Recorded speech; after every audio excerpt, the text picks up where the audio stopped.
नमस्कार दोस्तों, स्वागत है आपका आपके अपने YouTube चैनल जीएस जीनियस में। जैसा कि आप स्क्रीन पर देख रहे हैं, government of India trying to save Nimisha Priya. Bharat सरकार निमिषा प्रिया जो ये लड़की है, महिला है, इसको बचाने का पूरा प्रयास कर रही है। यह है कौन? ये पलक्कड़ केरल की रहने वाली एक मलयालम नर्स है। तो क्या है पूरा मामला, ये निमिषा प्रिया को क्या खतरा है और भारत सरकार इसे बचाने का प्रयास क्यों कर रही है? इतना बड़ा क्या मामला हो गया है कि जिसमें भारत सरकार इन्वॉल्व हो गई है एक नर्स को बचाने के लिए? तो आइए मित्रों, इस मैटर को पूरा जानते हैं। लेकिन इस वीडियो को मैं शुरू करूं इससे पहले हमारी आपसे रिक्वेस्ट है कि चैनल को सब्सक्राइब कर लीजिए। इस चैनल पे हम इसी प्रकार के करंट अफेयर्स के और समसामयिक मुद्दों के वीडियो लगातार डालते रहते हैं। तो आइए मित्रों, शुरू करते हैं। Government of India trying to save Nimisha Priya. ये निमिषा प्रिया है, इनको आप देख लीजिए। पूरे नेट पर, चूंकि काफी पुराना फोटो है उनका, पूरे नेट पर केवल एकमात्र यही फोटो अवेलेबल है, इसके अतिरिक्त कोई दूसरा फोटो अवेलेबल नहीं है। तो आइए जानते हैं कि पूरा मामला है क्या। मिनिस्ट्री ऑफ एक्सटर्नल अफेयर्स, बाह्य मामलों के जो मंत्रालय है गवर्नमेंट ऑफ इंडिया का, उसने कहा है कि भारत सरकार लगातार कोशिश कर रही है कि निमिषा प्रिया को जो है बचा लिया जाए, जो कि सेंट्रल प्रिजन ऑफ यमन यहां पर कैद है। ये क्यों यमन गई थी, ये क्यों वहां पे कैद हो गई और क्या उनको क्या दिक्कत है, तो इसके बारे में अब आगे पूरे वीडियो में हम बताएंगे। आपसे उम्मीद है कि पूरे वीडियो में आप बने रहेंगे, तभी आप पूरा मामला जान पाएंगे। तो हमने देखा कि जो बाहरी मामलों के मंत्रालय, विदेश मामलों के मंत्रालय ने भारत सरकार कहा है कि भारत सरकार लगातार कोशिश कर रही है कि जो केंद्रीय कारागार यमन है वहां पर निमिषा प्रिया जो कि कैद हैं उनको बचाने का पूरा प्रयास कर रही है। इन पर आरोप क्या है? इनके ऊपर आरोप लगा हुआ है कि इन्होंने तलल आब्दो महदी, ये एक यमन के नागरिक थे, जुलाई 2017 में इनकी हत्या कर दी थी। कहां? यमन में ही। ये यमन में नौकरी करने गई थी, काम करने गई थी और वहां पर इन्होंने तलल आब्दो महदी की हत्या कर दी थी। तो उसके बाद ये गिरफ्तार हो गई। गिरफ्तारी के बाद से तब से जेल में है। 2017 एक लंबा समय है। उसके बाद 17 से 2020 तक इन पर मुकदमा चला और she was sentence to death by trial court. जो वहां की निचली अदालतें हैं वहां से इनको जो है सना, यमन की राजधानी है सना, सना में जो निचली अदालतें हैं वहां पर 2020 में इनको मौत की सजा सुनाई गई।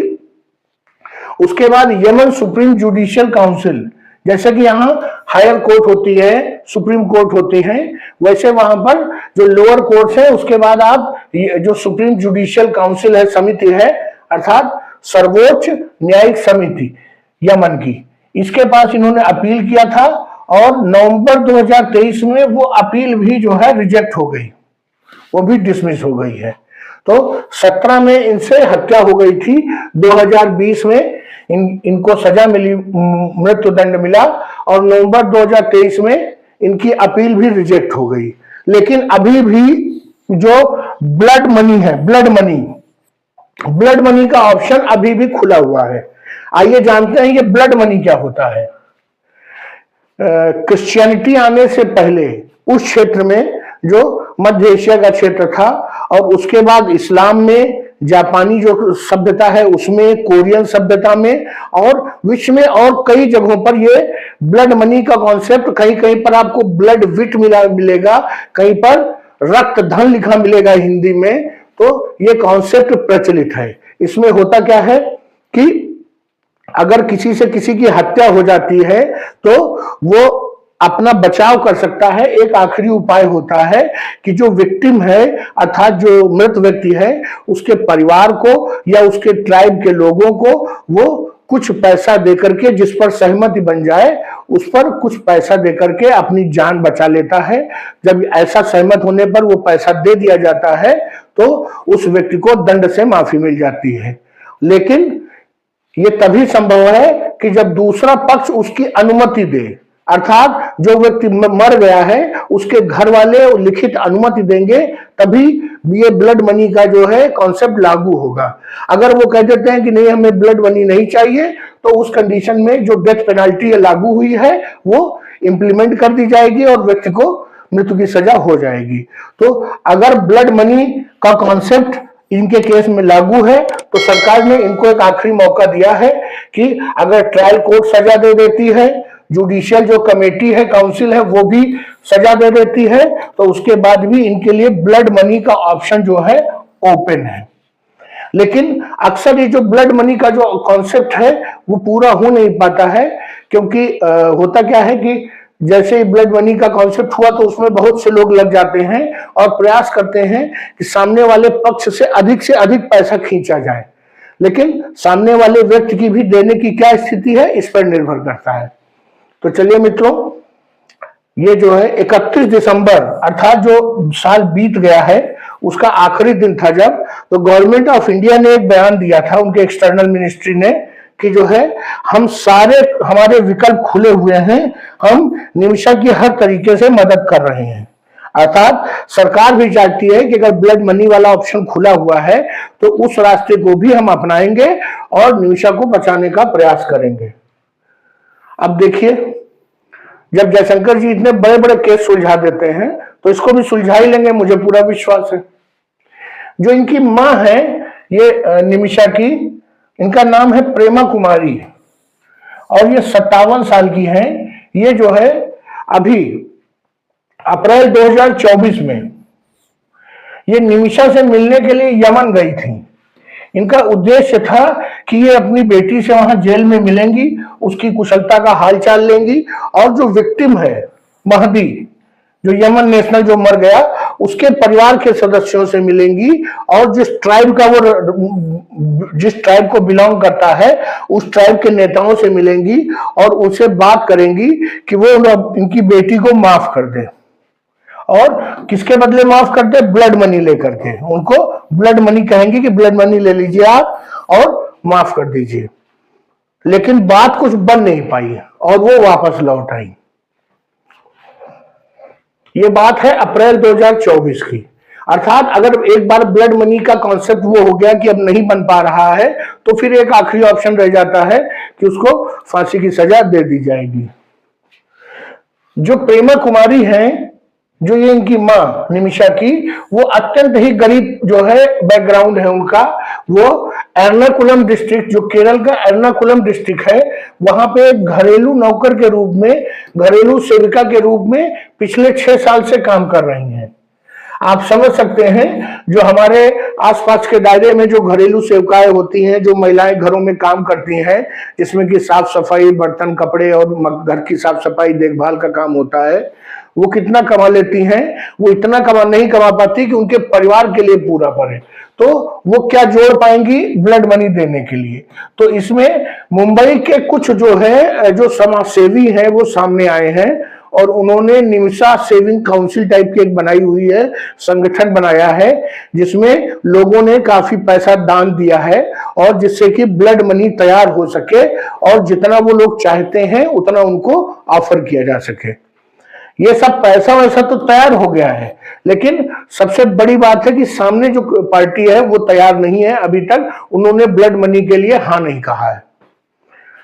ये जो निमिषा कुमारी है, इनके ऊपर ये जो आरोप लगा है मर्डर का, वो कैसे लगा, क्यों लगा? तो ये एक यमन नेशनल थे मेहंदी, और इनके ऊपर आरोप है कि इन्होंने जो ये बेहोशी की दवाएं हैं, सेडेटिव्स, ये बहुत ज्यादा मात्रा में मेहंदी को इंजेक्ट कर दी। और क्यों इंजेक्ट की? क्योंकि मेहंदी ने उनका पासपोर्ट रखा हुआ था और वो उनसे पासपोर्ट मांग रही थी और वो पासपोर्ट दे नहीं रही थी। तो उनका उद्देश्य था कि इसको बेहोश कर दिया जाए और बेहोश करने के बाद अपना पासपोर्ट इसके जो जहां पर इसने छुपा के रखा हो वो हम प्रोक्योर कर लें। तो वास्तव में जो ये निमिषा थी ये भी गलत नहीं थी, बस उससे गलती इतनी हो गई कि जो सेडेटिव्स थी वो ओवरडोज हो गई, शायद हड़बड़ाहट में और धैर्य न रखने के कारण जो सोच समझ नहीं पाई, और जो उसकी डोज थी वो ज्यादा हो गई और सेडेटिव इतनी ज्यादा हो गई कि वो जो यमन नेशनल जिसकी मृत्यु हुई है वो दोबारा उठा ही नहीं।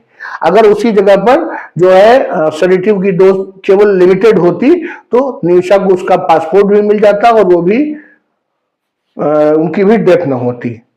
यमन की जो अदालतें हैं उन्होंने ये तो देखा कि निमिषा ने सेडेटिव की डोज दी क्योंकि पासपोर्ट लेना था उसे, लेकिन उसने उनके परिवार वालों से ये नहीं पूछा। अब उससे मेहंदी से तो पूछ नहीं सकती, वो तो खुदा को प्यारा हो गया। उसके परिवार वालों से ये नहीं पूछा कि उसने निमिषा का पासपोर्ट रखा क्यों था। वो उसे कुछ ब्लैकमेल करना चाहता था, उसका कुछ शोषण कर रहा था, आर्थिक शोषण, शारीरिक शोषण, कुछ ना कुछ जरूर मैटर था जिसके कारण उसने उसका पासपोर्ट अपने पास डिटेन किया हुआ था। उसके तय में जाना भी बहुत जरूरी है। लेकिन आप जानते हैं कि जो यमन का देश है वो हूतियों के कब्जे में है, वहां पर सरकार का कोई मतलब नहीं है, अदालतों का कोई मतलब नहीं है, तो वहां कानून और इस तरह की बातें भी करना व्यर्थ है। तो आपको मैंने बताया कि जो ये महदी था, इसको जो है निमिषा ने सेडेटिव्स की ओवरडोज दे दी और जब उसकी जांच की गई तो उसमें साबित हो गया कि ओवरडोज से ही ये मरे थे। और ये जो विक्टिम था, ये यमन का नेशनल, ये 2014 में निमिषा ने वहां पर एक क्लिनिक खोली थी, तो इस क्लिनिक में उनका पार्टनर था, अर्थात दोनों एक दूसरे को जानते पहचानते थे। इसके बावजूद ये मेहंदी ने उनका पासपोर्ट क्यों रखा हुआ था, ये समझ से परे है। और इनको निमिषा को 2017 में डेथ पेनल्टी घोषित हुई थी, जो कि नवंबर 2023 में वो ऊपरी अदालतों से भी रिजेक्ट हो गई। जो भारत में रिपब्लिक ऑफ यमन की एम्बेसी है, यहां पर जो उनका दूतावास है, जब उनसे इस मैटर को डिस्कस किया गया तो उन्होंने जब वहां से मालूम किया तो उन्होंने कहा कि जो यमन के प्रेसिडेंट हैं डॉक्टर रशीदी अल अलीमी, याद रखिए यमन के जो राष्ट्रपति हैं उनका नाम है डॉक्टर रशीदी अल अमीनी, उन्होंने इस डेथ सेंटेंस का जो आदेश है इस पर साइन नहीं किया है, अर्थात ये आदेश उनके द्वारा फाइनल नहीं किया गया है। इसके अलावा जो एम्बेसी के ऑफिशियल्स हैं उनका कहना है कि जो निमिषा का केस है वो जो हूती जो मिलिशिया ग्रुप है, वहां पर जो आतंकी ग्रुप है, ईरान का प्रॉक्सी है, जो ईरान जो है इन लोगों को शह देता है। जैसे कि उसने वहां पर हमास पाला हुआ है, वैसे यहाँ यमन में हूती को पाला हुआ है, उधर चले जाए सीरिया में हिजबुल्लाह को पाला हुआ है। तो ये आप देखोगे कि इसी प्रकार इजराइल ने अपने बहुत से प्रॉक्सी इजराइल के आसपास बनाए हुए हैं ईरान ने। तो उनका कहना है कि जो इनका केस है निमिषा का, वो हूती देख रहे हैं, इसलिए वहां की सरकार इसमें कुछ हस्तक्षेप नहीं कर सकती। वास्तविकता यह है कि वहां की जो राजधानी सना है उस पर हूतियों का कब्जा है और उसने जो वहां की सरकार, जो ऑफिशियल चुनी हुई सरकार है, उसको मार मार के खदेड़ के पूरब की तरफ भगा दिया है। लगभग 70% यमन पे हूतियों का कब्जा है। 2 जनवरी को जो है भारत सरकार ने, जो एक्सटर्नल अफेयर्स मिनिस्ट्री है, उसने ये मैटर जो है ईरानी ऑफिशियल्स के सामने भी रखा था। पूरी दुनिया जानती है कि जो हूती है वो ईरान के प्रॉक्सी हैं, तो उन्होंने दिल्ली में ये ईरानी ऑफिशियल्स के सामने भी इस बात को रखा था और उन्होंने कहा था कि हूतियों से बात करिए आप और निमिषा को बचाने का प्रयास करिए। तो उन्होंने एश्योरेंस दिया है कि हम जो है पूरा प्रयास करेंगे। और जो है ये देखिए ईरान अलाइंड, अर्थात ईरान के जो समर्थक ये होती हैं, ये उन्हीं की बात हो रही है। तो जो ईरान के जो ऑफिशियल्स हैं उन्होंने कहा है कि हम जो है पूरा प्रयास करेंगे इनसे बात करने का और निमिषा को बचाने का। ये आश्वासन दिया है ईरान के जो ऑफिशियल्स यहाँ पर बैठे हुए हैं यहाँ के दूतावास में। जो भारत की मिनिस्ट्री ऑफ एक्सटर्नल अफेयर्स है, उन्होंने ये कहा है कि जो मैटर है ये निमिषा का, इज स्लाइटली ट्रिकी, थोड़ा सा मुश्किल है। क्यों? क्योंकि भारत के संबंध जो हौती हैं, जो हूती रेबल्स विद्रोही हैं, जिन्होंने वहां के सरकार को भी अपदस्थ कर रखा है, उनसे भारत के संबंध नहीं है।